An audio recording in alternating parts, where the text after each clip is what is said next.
I had no idea what addiction was, you know, that it was a disease of any kind. I didn't know that they didn't have control over it, you know, and for me, I thought she was being like this because she was just being a rebellious teenager. And I found out just by the police calling me and saying we were arresting your son, and I thought it was a joke. I thought it was his friend Joey making a joke, and I said, "Oh, Joey, that's not funny."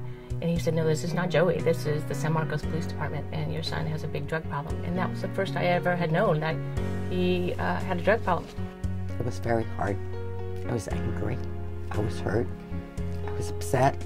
I gave him everything he possibly could need or want. I felt betrayed. They gave him 5 felony counts with drug possession. That, you know, I thought I had failed as a parent. I love my sister very much, and I hope that she finds help, like how my father did.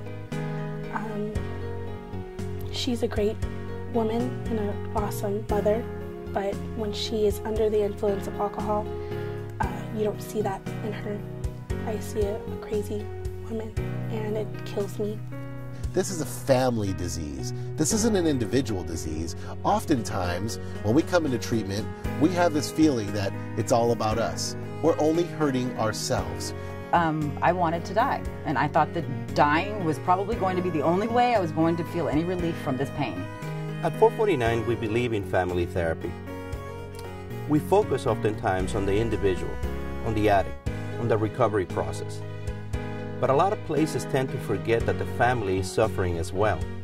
I know when we were out there, we didn't know who to turn to, who to talk to, who to trust. People judge you. Family counseling is difficult because there's so many different parts that go into the family process to see what's really going on. And there is so much trauma and psychological issues that do arise because a daughter, a son, a spouse, a significant other is involved in drugs.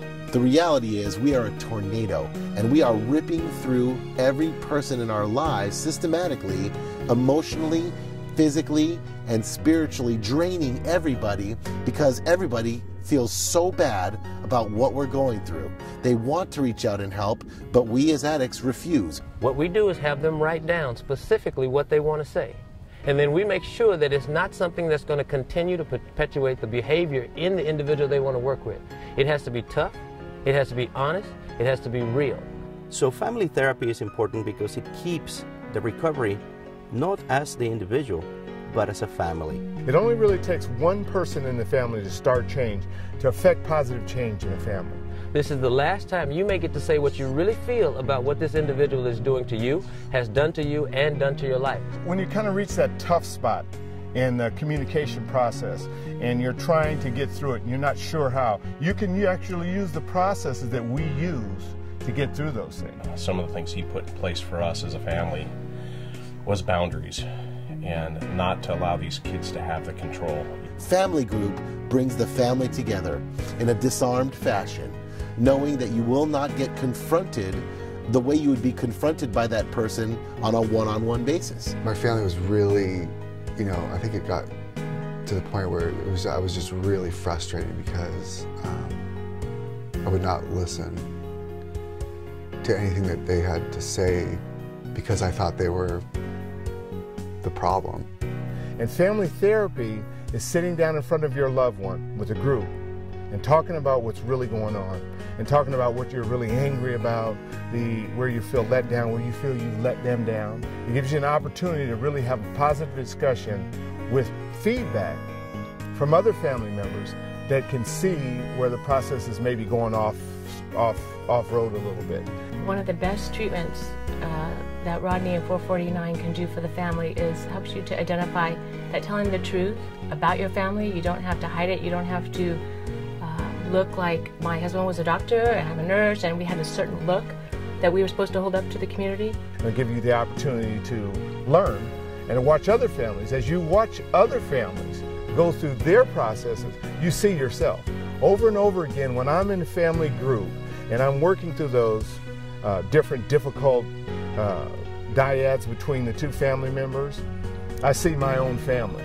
And that's what I like. I like to present to the people that are coming through our program the opportunity to not only see their family, but to identify the other issues that they see in other families. We weren't supposed to have a son that was a drug addict. So this gives them an idea what it feels like, and to know that they're not alone.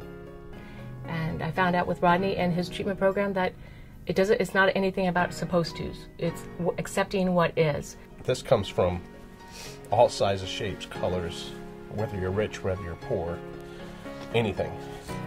It happens. It took a long time for me to accept it, to forgive him.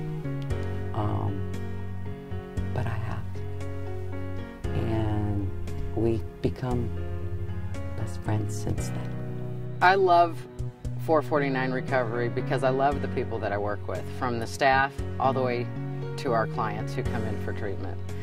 The staff members at 449 Recovery are like family, and they treat our clients like family. And so what I get to do every single day is I get to actually go to work and do something that I love. Our counselors are standing by to help you make the first step toward a life free of drugs and alcohol. Don't waste another moment, as a life depends on it.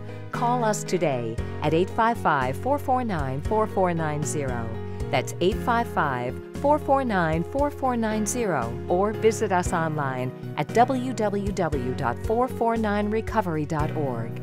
Help is waiting for you.